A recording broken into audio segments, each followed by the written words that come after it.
ശ്രീ സിബി സത്യൻ, താങ്കൾക്ക് കെ സിയുടെ പ്രതികരണത്തിൽ നിന്ന് എന്താണ് മനസ്സിലായത്? അദ്ദേഹം വെളിയിൽ ഇത്തരം കാര്യങ്ങൾ പറയുമ്പോഴും ഉള്ളിൽ മറ്റൊന്നാണ് എന്ന കാര്യത്തിൽ സംശയമില്ലല്ലോ. മഞ്ജുഷേ, അക്കാര്യത്തിൽ യാതൊരു സംശയവും വേണ്ട. കാരണം കെ സി എന്ന് പറയുന്നത് ഇന്നത്തെ നിലയിൽ സത്യം പറഞ്ഞു കഴിഞ്ഞാൽ ഒരു രാഷ്ട്രീയ നിരീക്ഷകൻ എന്ന നിലയിലും പത്രപ്രവർത്തകൻ എന്ന നിലയിലും എനിക്ക് ഇന്ന് കേരളത്തിൽ ആരോടെങ്കിലും സഹതാപം, ഏറ്റവും അധികം സഹതാപം തോന്നുന്നുണ്ടെങ്കിൽ അതൊരാള് കെ സി വേണുഗോപാലാണ്. കാരണം കോൺഗ്രസിന്റെ ഈ രമേശ് ചെന്നിത്തലയോട് അതിനേക്കാൾ സഹതാപമുണ്ട്. കാരണം എന്ന് വെച്ച് കഴിഞ്ഞാൽ ഏറ്റവും സീനിയറായ നേതാവ് എന്ന നിലയിൽ സ്വാഭാവികമായിട്ടും അത് തെരഞ്ഞെടുക്കപ്പെട്ട ഒരു MLA എന്ന നിലയിൽ അദ്ദേഹത്തിന് അർഹതപ്പെട്ട സ്ഥാനമായിരുന്നു. അദ്ദേഹത്തിന് ആ അർഹത, കാരണം മുമ്പ് കോൺഗ്രസ് ഹൈക്കമാൻഡ് അദ്ദേഹത്തിന് ഉറപ്പ് കൊടുത്തതാണ്.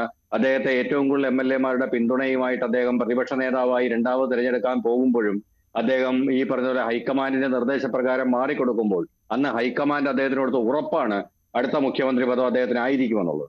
പക്ഷെ നിർഭാഗ്യവശാൽ എന്തുകൊണ്ടോ ഹൈക്കമാൻഡ് ആ വാക്ക് പാലിച്ചില്ല എന്ന് മാത്രമല്ല, വളരെ വിചിത്രമായ ഒരു തീരുമാനവുമായി ജനപിന്തുണയ്ക്കൊപ്പം നിൽക്കുക എന്ന് പറയുന്ന തീരുമാനവുമായിട്ട് മുന്നോട്ട് പോവുകയായിരുന്നു. അപ്പൊ MLA-മാരുടെ പിന്തുണയോ നിയമസഭാ കക്ഷിയുടെ പിന്തുണയോ ഒന്നുമല്ലാതെ ഒരു പുതിയ സംവിധാനം ഉണ്ടാക്കിയെടുക്കുക, അതായത് കോൺഗ്രസിന്റെ ചരിത്രത്തിൽ ഇതുവരെ കേട്ടുകേഴ്വിയില്ലാത്ത, അല്ലെങ്കിൽ ഒരുവിധപ്പെട്ട ഒരു രാഷ്ട്രീയ പാർട്ടികളുടെയും ചരിത്രത്തിൽ കേട്ടുകേഴ്വിയില്ലാത്ത നിലയിൽ ജനപിന്തുണ എന്ന് പറയുന്ന ഒരു മാനദണ്ഡം. ജനപിന്തുണ എങ്ങനെയാണ് അളക്കുന്നത് എന്ന് ചോദിച്ചു കഴിഞ്ഞാൽ വളരെ വിചിത്രമാണ്. അതിന് പ്രത്യേകിച്ച് മാനദണ്ഡങ്ങളൊന്നുമില്ല. സോഷ്യൽ മീഡിയയിൽ കൂടുതൽ പോസ്റ്റ് വരികയാണെങ്കിൽ, 10 ഫ്ലെക്സ് അവിടെ ഇവിടെയും പ്രത്യക്ഷപ്പെടുകയാണെങ്കിൽ, കുറച്ചുപേർ ഈ പറഞ്ഞതുപോലെ 1,00,000 പേർ ഇമെയിൽ അയച്ചാൽ അത് ജനപിന്തുണയാണ്. 2.5 കോടി ജനങ്ങളുള്ള ഒരു സംസ്ഥാനത്ത് 1,00,000 പേര് ഇമെയിൽ അയച്ചാൽ അത് ജനപിന്തുണയാണ്, അതാണ് ജനപിന്തുണ എന്ന് വ്യാഖ്യാനിക്കുന്ന, അല്ലെങ്കിൽ അത്തരം ഒരു സംവിധാനം സൃഷ്ടിക്കപ്പെടാൻ സാധ്യതയുള്ള, അല്ലെങ്കിൽ അതിന് കഴിയുന്ന ഒരാൾക്ക് മുഖ്യമന്ത്രി പദം വെച്ച് നീട്ടുക എന്ന് പറയുന്ന വിചിത്രമായ ഒരു സാഹചര്യത്തിലാണ് നിലവിൽ ഹൈക്കമാൻഡ് നിൽക്കുന്നത്. അപ്പൊ അതിന് മുന്നിൽ വെച്ച് നോക്കുമ്പോൾ ഏറ്റവും യോഗ്യതയുള്ള ഹൈക്കമാൻഡ് കഴിഞ്ഞ തവണ ഉറപ്പ് കൊടുത്ത, അടുത്ത തവണ മുഖ്യമന്ത്രി, കേരള മുഖ്യമന്ത്രി രമേശ് ചെന്നിത്തല ആയിരിക്കുമെന്ന് ഉറപ്പ് കൊടുത്ത രമേശ് ചെന്നിത്തലയെ വളരെ നിഷ്കരുണം വെട്ടി ഒതുക്കി മാറ്റിവെക്കുകയായിരുന്നു. കാരണം ഇത്തവണ ഈ പറഞ്ഞ പോലെ കെ സി വേണുഗോപാലും VD സതീശനും തമ്മിലുള്ള അതിഭീകരമായ ഒരു തർക്കത്തിന്റെ നടുവിൽ ഏറ്റവും നല്ല കോംപ്രമൈസിംഗ് സ്ഥാനാർത്ഥിയായിട്ട് എല്ലാവരും അംഗീകരിക്കുന്ന രീതിയിൽ ഹൈക്കമാൻഡിന്റെ ഒരു തീരുമാനമായിട്ട് മുന്നോട്ടിറക്കാവുന്ന ഒരാളായിരുന്നു ശ്രീ രമേശ് ചെന്നിത്തല. പക്ഷേ ഇപ്പോൾ VD സതീശനെ മുഖ്യമന്ത്രിയായി തെരഞ്ഞെടുപ്പിന് ശേഷം വലിയ പൊട്ടലും ചീറ്റലും ഇല്ല എന്നല്ലേ മനസ്സിലാക്കേണ്ടത്? അദ്ദേഹം എല്ലാവരെയും കണ്ട് പിന്തുണ തേടുന്നുമുണ്ട്. രമേശ് ചെന്നിത്തല മാത്രം പരിഭവിച്ചു നിൽക്കുന്നു എന്നേ ഉള്ളൂ. കെ സി പക്ഷേ പറയുന്നത് ഒറ്റക്കെട്ടായി പാർട്ടി മുന്നോട്ട് പോകും, സർക്കാരിനൊപ്പം നിൽക്കുമെന്നാണ്. കെ സിയുടെ ഒരു എതിർപ്പ്, ശക്തമായ ഒരു എതിർപ്പ് ഉണ്ടാകുവാനുള്ള സാധ്യത താങ്കൾ ഇപ്പോൾ കാണുന്നുണ്ടോ? ഹൈക്കമാൻഡിൻ്റെ ആളാണ് കെ സി വേണുഗോപാൽ. അതുകൊണ്ട് തന്നെ സർക്കാരിനെ രീതിയിൽ തൻ്റെ അണികളെ ഇനിയും പരിപോഷിച്ചു കൊണ്ടുപോകുവാൻ കെ സി തയ്യാറാകുമെന്നാണോ താങ്കൾ ഇപ്പോൾ കരുതുന്നത്? രമേശിന്റെ പരിഭവം പിന്നെ മാറ്റാവുന്നതേ ഉള്ളൂ. അതൊരു മന്ത്രി പദവി കൊടുത്താൽ മാറ്റാം. അത് ആഭ്യന്തര മന്ത്രി പദവി അദ്ദേഹം ഇപ്പോൾ ചോദിക്കുന്നു എന്നേ ഉള്ളൂ.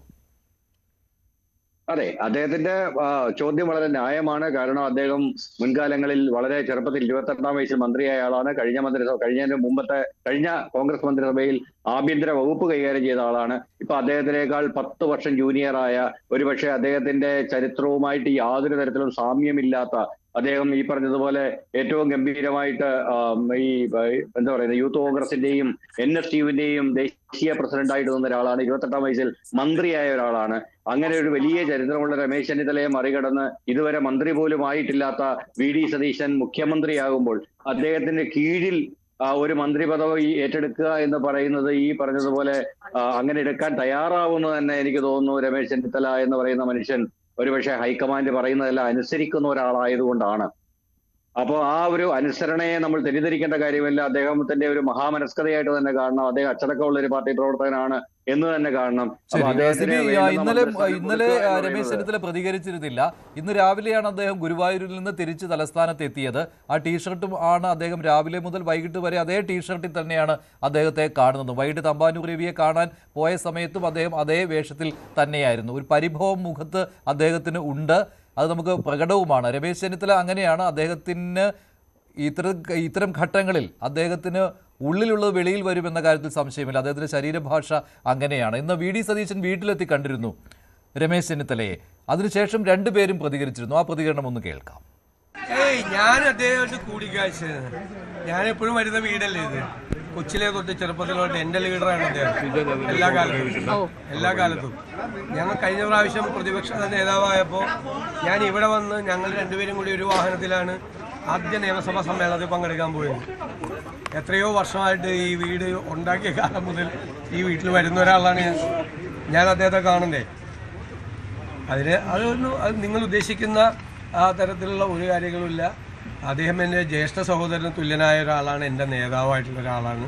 അദ്ദേഹത്തിൻ്റെ എല്ലാ അനുഗ്രഹവും എനിക്ക് ഈ ദൗത്യം ഏറ്റെടുക്കുമ്പോൾ ഉണ്ടാകുമെന്ന് എനിക്ക് 100% എനിക്ക് ഉറപ്പുണ്ട്. അദ്ദേഹം അത് ചെയ്ത് എനിക്ക് തന്നിട്ടുണ്ട്. അതൊക്കെ ഞങ്ങൾ പാർട്ടി ചർച്ച ചെയ്തുകൊണ്ടിരിക്കുന്ന കാര്യങ്ങളാണ്. അത് അദ്ദേഹവുമായിട്ട് തന്നെ കൂടിയാലോചിച്ച് ആ കാര്യങ്ങളിലെല്ലാം തീരുമാനമുണ്ട്.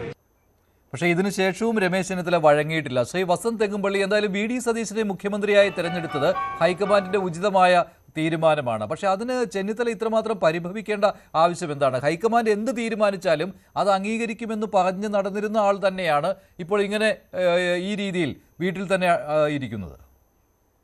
അല്ല, നോക്കൂ, ഇപ്പോ അങ്ങ് ആ പ്രതികരണം കാണിച്ചത് നന്നായി. ശ്രീ രമേശ് ചെന്നിത്തലയും വി ഡി സതീശനും പരസ്പരം കണ്ട ശേഷം അവർ രണ്ടും കൃത്യമായി അവരുടെ നിലപാട് പറഞ്ഞിട്ടുണ്ട്. എന്തെങ്കിലും ഉപാധികൾ ഉണ്ടോ എന്ന് നിങ്ങൾ മാധ്യമങ്ങൾ ചോദിക്കുമ്പോൾ ഞങ്ങൾ തമ്മിൽ എന്തുപാധി എന്നാണ് ശ്രീ രമേശ് ചെന്നിത്തല ചോദിക്കുന്നത്. വെളിയിൽ പറയുന്ന കാര്യങ്ങളല്ലേ ശ്രീ വസന്ത് തെങ്ങുംപള്ളി? അങ്ങനെയാണെങ്കിൽ അദ്ദേഹം ഇന്നലെ നിയമസഭാ കക്ഷി യോഗത്തിൽ എന്തുകൊണ്ട് പങ്കെടുത്തില്ല?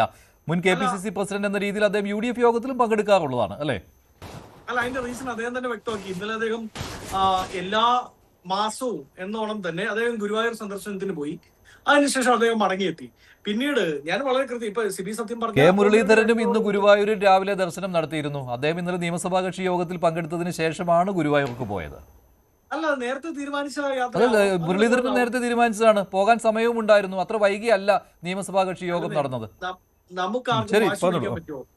നമുക്ക് വാശി പിടിക്കാൻ പറ്റും ഇന്ന സമയത്തെ പോകാൻ പാടുള്ളൂ എന്ന് കേരളത്തിന്റെ മുൻ ആഭ്യന്തര വകുപ്പിന്റെ മന്ത്രി. 63 MLA-മാരിൽ 61 പേർക്കും പങ്കെടുക്കാം. ദീപക് ജോയ്ക്ക് അസുഖമായത് കാരണം അദ്ദേഹം ആശുപത്രിയിലായ കാരണം പങ്കെടുത്തില്ല. രമേശ് ചെന്നിത്തലയാണ് പിന്നെ പങ്കെടുക്കാത്തത്.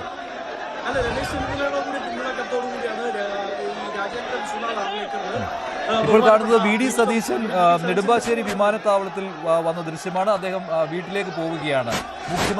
നിയുക്ത മുഖ്യമന്ത്രിയായി പ്രഖ്യാപിച്ചതിന് ശേഷം അദ്ദേഹം വീട്ടിലേക്ക് വരുന്ന ദൃശ്യമാണ് കാണുന്നത്. അദ്ദേഹം നെടുമ്പാശ്ശേരി വിമാനത്താവളത്തിലെത്തി. ഉജ്ജ്വലമായ സ്വീകരണമാണ് വി ഡി സതീശന് കിട്ടുന്നത്.